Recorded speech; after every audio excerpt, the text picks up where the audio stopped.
নমস্কার বন্ধুরা, আজ আপনাদের সঙ্গে শেয়ার করব ফুলকপি আলু দিয়ে ডিমের ঝোল। এইভাবে আপনারা ডিমের ঝোল একদিন হলো বাড়িতে বানিয়ে খেয়ে দেখুন। গ্যারান্টি দিয়ে বলতে পারি, আপনারা একদিন যদি এইরকমভাবে বানিয়ে খান, প্রায় দিন এইরকমভাবেই খেতে চাইবেন।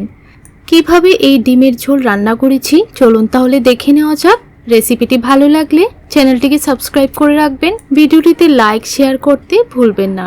প্রথমে আমি মশলাটা বানিয়ে নেব। তার জন্য 4 থেকে 5টা শুকনো লঙ্কা নিয়ে নিলাম, একটা গোটা রসুনের কোয়া দিয়ে দিলাম, আর 1 ইঞ্চ আদা টুকরো করে কেটে দিয়ে দিলাম। এখন দিয়ে দেব 2 চামচ আস্ত জিরে আর 2 চামচ দিয়ে দেব আস্ত ধনিয়া। এখানে আমি দুটো রান্নার জন্য মশলাটা ব্যবহার করব, তাই একটু বেশি করে মশলাটা নিয়ে নিলাম। তো জল দিয়ে প্রায় কিছুক্ষণ সময়ের জন্য মশলাটাকে রেখে দেব, ততক্ষণে কিন্তু অনেকটা সফট হয়ে যাবে। তারপর মিক্সির মধ্যে পেস্ট করে নেব। এখন চুলার মধ্যে একটা কড়াই বসিয়ে পরিমাণ মতো সরিষার তেল ভালো করে গরম করে নিয়েছি। 4টি ডিম হলুদ নুন মেখে নিয়েছিলাম, সেটা দিয়ে দিলাম। আর ডিমের গায়ে একটু চাকু দিয়ে কেটে দিয়েছি, তাহলে আর ডিমগুলো ফেটে যাবে না। তো ডিমগুলো ভাজা হয়ে গেছে, এখন তেল থেকে ছেঁকে নামিয়ে নিচ্ছি। বাকি তেলটার মধ্যে দুটো আলু কেটে টুকরো করে দিয়ে দিলাম, আর আলুর মধ্যে অল্প একটু নুন হলুদ মেখে নিয়েছিলাম।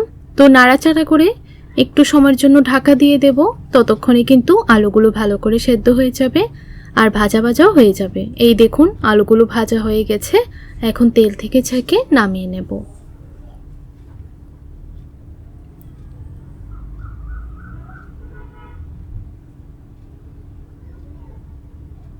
আলুগুলো নামিয়ে নিলাম। এখন কেটে রাখা ফুলকপির টুকরোগুলো দিয়ে দিলাম।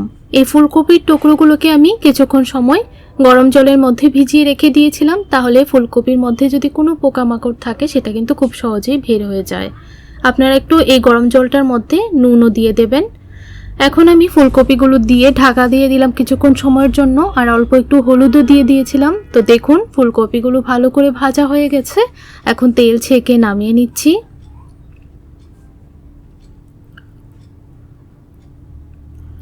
বাকি যে তেলটা আছে সেটার সঙ্গে আরেকটু তেল এড করলাম, একটা তেজপাতা দিয়ে দিলাম, অল্প একটু আস্ত জিরে দিয়ে দিলাম। ভালো করে ভেজে নেওয়ার পর এখন একটা পেঁয়াজ কুচি করে কেটে দিয়ে দিলাম। পেঁয়াজটাকে গোল্ডেন কালার আসা পর্যন্ত ভেজে নিতে হবে, যতক্ষণ না পর্যন্ত কালার আসছে ততক্ষণ ভেজে নেব। এই দেখুন পেঁয়াজটা ভাজা হয়ে গেছে, এখন দিয়ে দিচ্ছি মশলাটা।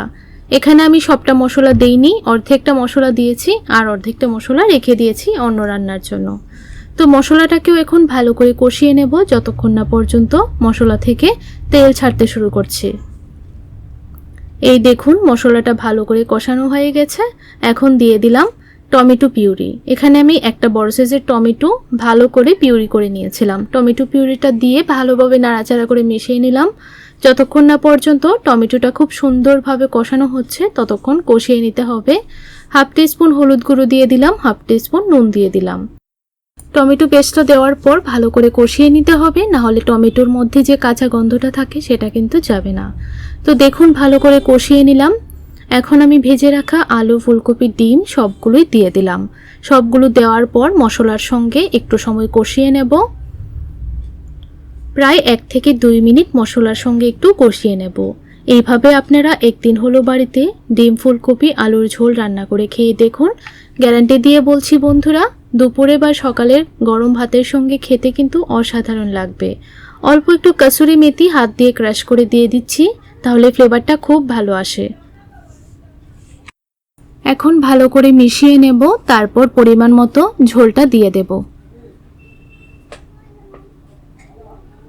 ঝোলটা দেওয়ার পর কিছুক্ষণ সময়ের জন্য ঢাকা দিয়ে দেব, তাহলে আলু ফুলকপি খুব ভালো করে কিন্তু সেদ্ধ হয়ে যাবে। প্রায় 5 মিনিট গ্যাসের ফ্লেমটা মিডিয়ামে রেখে ঢাকা দিয়ে দিলেই কিন্তু ভালো করে সেদ্ধ হয়ে যাবে। 5 মিনিট পর ঢাকনাটা তুলে নিলাম। এখন 1 চামচ দিয়ে দেব গরম মশলার গুঁড়ো আর 1 চামচ দিয়ে দেব ঘি। এখন ভালো করে মিশিয়ে নেব। ভালো করে মিশিয়ে 1 মিনিট রান্না করে তারপর গরম গরম একটা বাউলের মধ্যে সার্ভ করে নেব। তো রেসিপিটি আপনাদের কেমন লাগলো কমেন্ট করে জানাবেন। ভালো লাগলে লাইক শেয়ার সাবস্ক্রাইব করতে ভুলবেন না। অল্প একটু ধনেপাতা কুচি দিয়ে উপরে সার্ভ করে নিলাম। তাহলে বন্ধুরা আজকের জন্য এতটুকুই। দেখা হবে পরবর্তী রেসিপিতে।